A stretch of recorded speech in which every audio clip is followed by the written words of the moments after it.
जय श्री महाकाल। आपका स्वागत है मेरे YouTube चैनल में। आज की इस वीडियो में हरतालिका तीज की व्रत की कथा के बारे में जानेंगे। हरतालिका तीज की व्रत की कथा।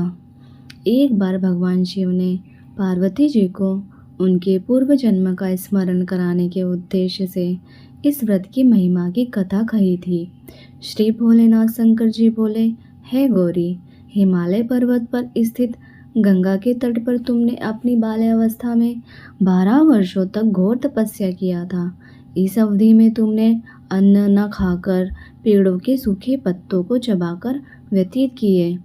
माघ की विकराल शीतलता में तुमने निरंतर जल में प्रवेश करके तप किया। वैशाख की जला देने वाली गर्मी में तुमने पंचअग्नि में शरीर को तपाया।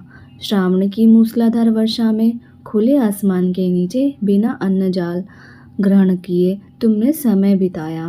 तुम्हारे पिता कष्ट साध्य तपस्या को देखकर बड़े दुखी रहते थे। उन्हें बड़ा क्लेश होता था। तब वे एक दिन तुम्हारी तपस्या तथा पिता के क्लेश को देखकर नारद जी तुम्हारे घर पधारे। तुम्हारे पिता ने हृदय से अतिथि सत्कार करके उनके आने का कारण पूछा। नारद जी ने कहा, गिरिराज, मैं भगवान विष्णु के भेजने पर यहाँ उपस्थित हुआ हूँ। आपकी कन्या ने बड़ा कठोर तप किया है। इससे प्रसन्न होकर वो आपकी सुपुत्री से विवाह करना चाहते हैं। इस संदर्भ में आपकी राय जानना चाहता हूँ। नारद जी की बात सुनकर गिरिराज जी गदगद हो उठे। उनके तो जैसे सारे क्लेश ही दूर हो गए। प्रसन्नचित होकर बोले, श्रीमान, यदि स्वयं विष्णु मेरी कन्या का वरण करना चाहते हैं तो भला मुझे क्या आपत्ति हो सकती है। वे तो साक्षात ब्रह्मा हैं। हे महर्षि, यह तो हर पिता की इच्छा होती है कि उनकी पुत्री सुख संपदा से युक्त पति के घर में लक्ष्मी बने। पिता की सार्थकता इसी में है कि पति के घर जाकर उसकी पुत्री पिता के घर से अधिक सुखी रहे।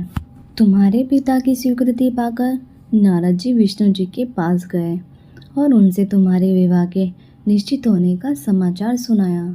मगर इस विवाह के संबंध की बात जब तुम्हारे कानों तक पड़ी तो तुम्हारे दुख का ठिकाना ना रहा। तुम्हारी एक सखी ने तुम्हारी इस मानसिक दशा को समझ लिया और तुमसे उसका कारण जानना चाहा।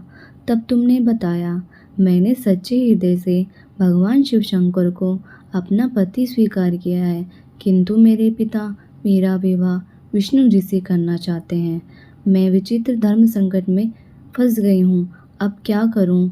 प्राण छोड़ देने के अतिरिक्त अब कोई उपाय मेरे सामने शेष नहीं बचा। तुम्हारी सखी बड़ी ही समझदार और सूझबूझ वाली थी। उसने कहा, सखी, प्राण त्यागने का इसमें कारण ही क्या है? संकट के मौके पर धैर्य से काम लेना चाहिए। नारी के जीवन की सार्थकता इसी में है कि पति के रूप में हृदय से जिसे एक बार स्वीकार कर लिया जाता है, जीवन पर्यंत उसी से निर्वाह करें।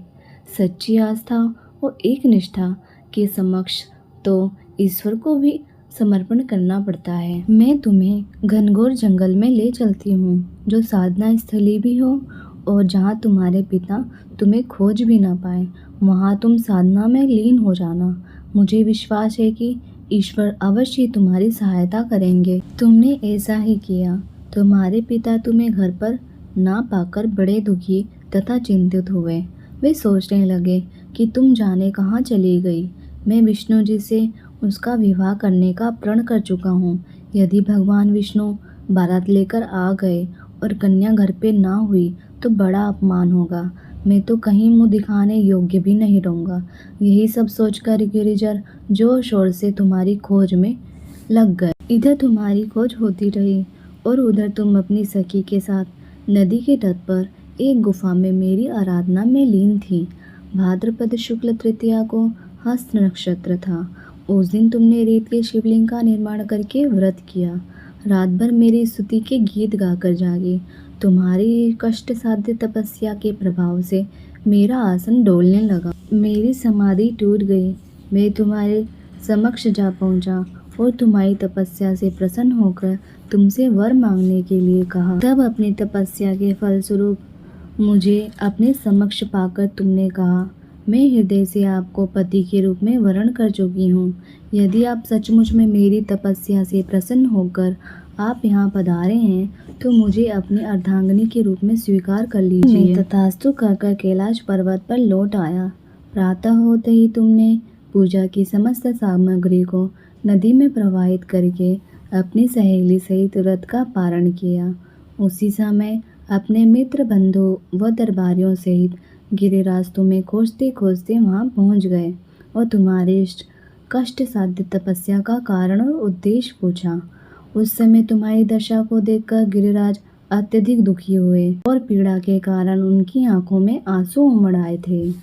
तुमने उनके आंसू पोंछते हुए विनम्र स्वर से कहा, पिताजी, मैंने अपने जीवन का अधिकांश समय कठोर तपस्या में बिताया है। मेरी इस तपस्या का उद्देश्य केवल यही था कि मैं महादेव जी को पति के रूप में पाना चाहती थी। आज मैं अपनी तपस्या की कसौटी पर खरी उतर चुकी हूँ। आप क्योंकि विष्णु जी से मेरा विवाह करने का निर्णय ले चुके थे, इसलिए मैं अपने आराध्य की खोज में घर छोड़कर चली आई। अब मैं आपके साथ इसी शर्त पर घर जाऊंगी कि आप मेरा विवाह विष्णु जी से न करके महादेव जी से करेंगे। गिरिराज मान गए और तुम्हें घर ले गए। कुछ समय के पश्चात विधि विधान से उन्होंने हम दोनों को विवाह सूत्र में बांध दिया। हे पार्वती, भाद्रपद की शुक्ल तृतीया को तुमने मेरी आराधना करके जो व्रत किया था, उसी के फलस्वरूप मेरा तुमसे विवाह हो सका। इसका महत्व यह है कि मैं इस व्रत को करने वाली कुंवारियों को मनवांछित फल देता हूँ। इसलिए सौभाग्य की इच्छा करने वाली प्रत्येक युवती को यह व्रत पूरी एक निष्ठता और आस्था से करना चाहिए। कथा समाप्त हुई।